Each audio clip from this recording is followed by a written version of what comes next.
Try and solve question 2 from the worksheet that I gave out in class on our last day.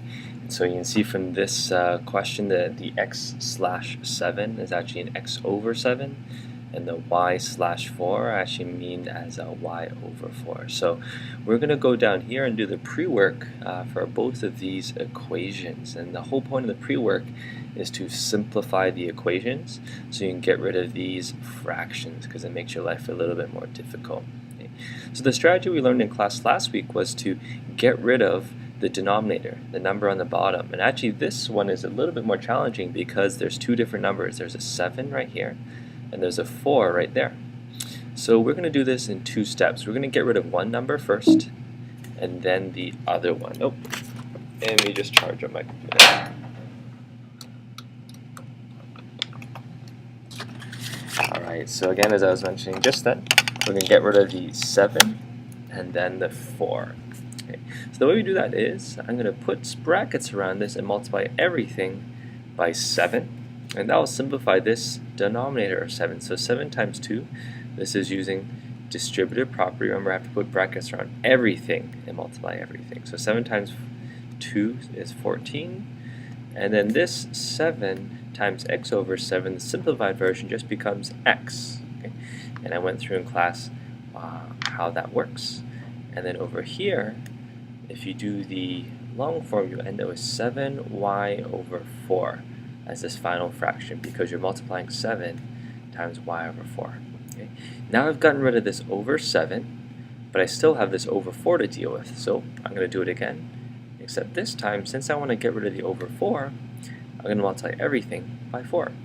So 4 times 14 is, let me see, 56. And again, you can use calculators for this quiz and for your work. And just in case it helps you, you can draw those arrows. The next one is 4 times x. So it's plus 4x because both are positive. And now here I have this 4 times 7y over 4. And the shortcut is, since the 4's simplify, I'm just left with 7y. From this point, I've got one equation because I can't go further. I can't gather like terms because there's only one x, one y, and then a constant. But let's do the pre-work for the other question. Let's just write it down here. 3 plus y over 5 equals x over 3. So I just copied it from up here. Same steps. And I get rid of this over 5. So multiply everything by 5. And if it helps you, you can draw the arrows. You don't have to though. 5 times 3 is 15. And then this 5, and then there's a denominator over here. This simplifies just to y. And then I have 5 times x over 3. And if you write that out, you end up with 5x over 3. Okay. In case you're not sure of how I did that, let me just do it the long step on the side. So remember, this is 5 and x over 3. Let me do that in white. Let's do it over here. So what I'm doing is 5 times x over 3. I'm going to write 5 as a fraction, 5 over 1 times x over 3. And I multiply the tops. 5 times x is 5x. 1 times 3 is 3. So that's how I end up with 5x over 3 right here. And if you find that those steps are helpful, definitely feel free to grab scrap paper and do that multiplication to make sure you're right. Okay, now let's keep on going. I got rid of the over 5 here, but now I want to get rid of the over 3. So I'm going to multiply everything by 3 because I want to match this number. So 3 times 15 is 45. Again, I draw those arrows. 3 times y is 3y, and it's positive again. And this final one, 3 times 5x over 3, is just 5x. And there's my second equation. Okay. So that's the pre-work all finished. Now we can finally go to step 1. So I'm going to simplify for one equation, one variable and one equation. I'm just going to pick this one here. It doesn't matter which one really. So I'm going to move this 45 to the other side so I can isolate the y. So I have 3y is 5x minus 45 as I moved it over. And to just get the y by itself, since this is a 3 I'm moving over, I'm going to divide everything by 3 Okay, I'm going to write that as a fraction. I'm going to simplify. So again, I'm going to separate the x like that. And 45 over 3 is 15, or negative 15. So y is equal to 5 over 3x minus 15.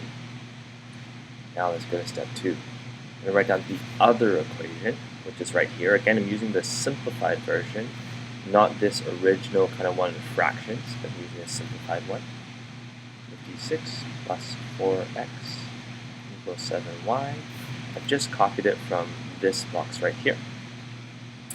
And I'm going to sub this in, and if it helps you do that box open, just do it around here. Sub this in for the y.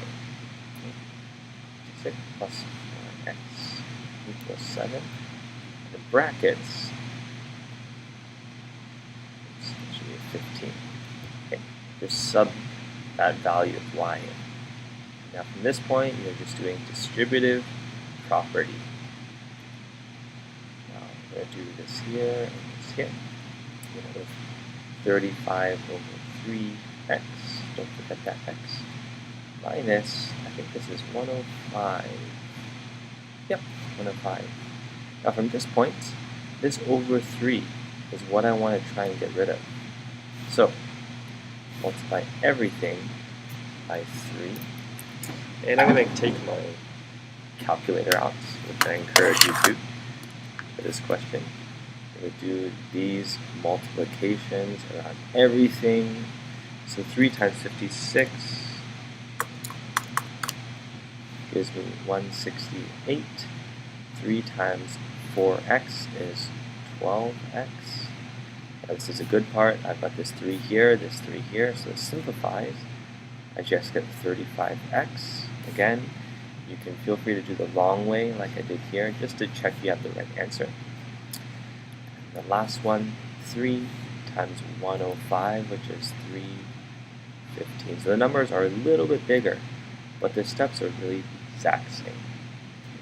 So in this case, I want to get all the variables on one side and all the numbers on the other.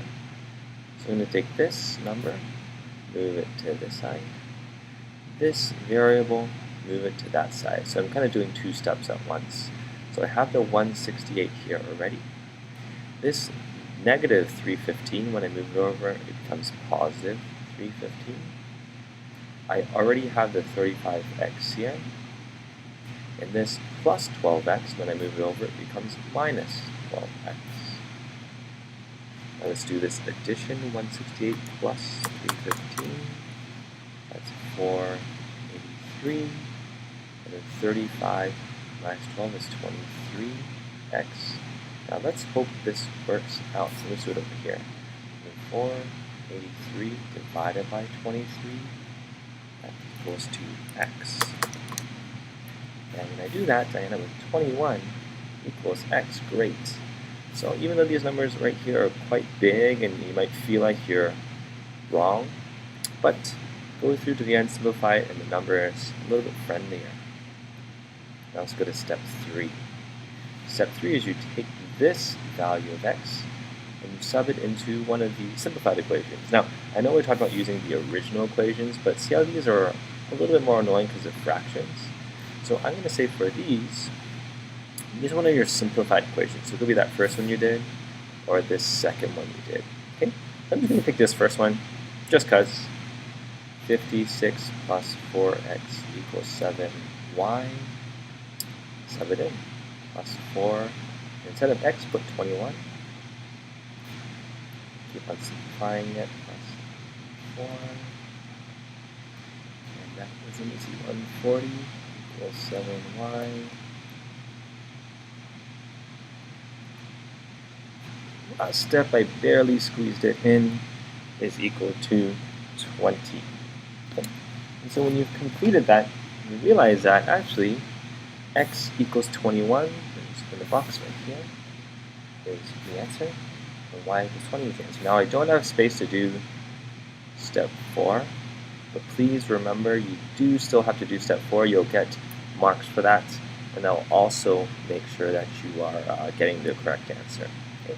So if this helps you with number 2 from the worksheet, and happy equations.